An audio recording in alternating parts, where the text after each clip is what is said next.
Из-за большого количества участников соревнования решили провести сразу на двух площадках – на татами и в октагоне. Шелинский спорткомплекс принимает лучших спортсменов со всей республики.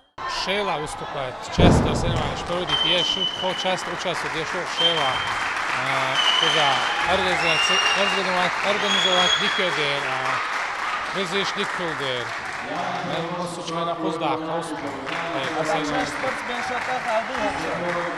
Bu мечтах альбу, ну основной спортивный самбо, лечь получает дикой результат, на боевой самбо.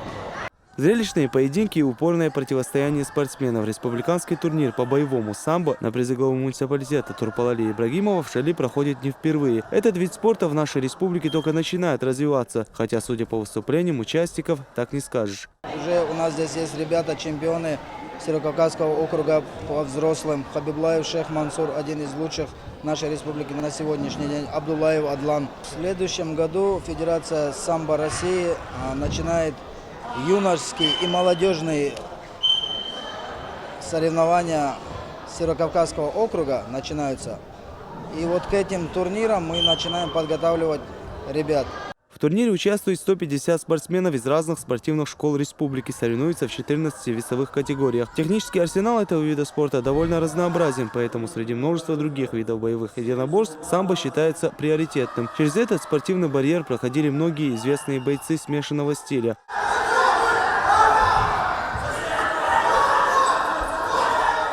Накал страстей болельщиков и эмоции проигравших. Борьба за лидерство нешуточная. Даже самые юные участники турнира показывают довольно хорошую подготовку и упорство. Имам Витаханов, один из победителей турнира, до сих пор выступал по рукопашному бою, сегодня решил попробовать себя в боевом самбо. И, как оказалось, не зря. Выйти из этой клетки победителем оказалось нелегкой задачей. Да, бой. Полуфинальный бой, халер. Заводит финал, халер. Первый бой. Готовы очень. Первый бой, опыт.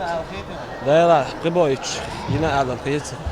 По итогам соревнований состоялась церемония награждения. Победители турнира получили медали и ценные призы, а самое главное – опыт. Впрочем, это не единственное спортивное событие, которое прошло в Шали в канун весенних праздников. Пальму первенства на днях оспаривали и в олимпийских видах спорта. Сотни спортсменов соревновались в дзюдо и классической борьбе. Алхазур Керимов, Хаважи Мунаев, Тамерлан Арсункаев. Новости.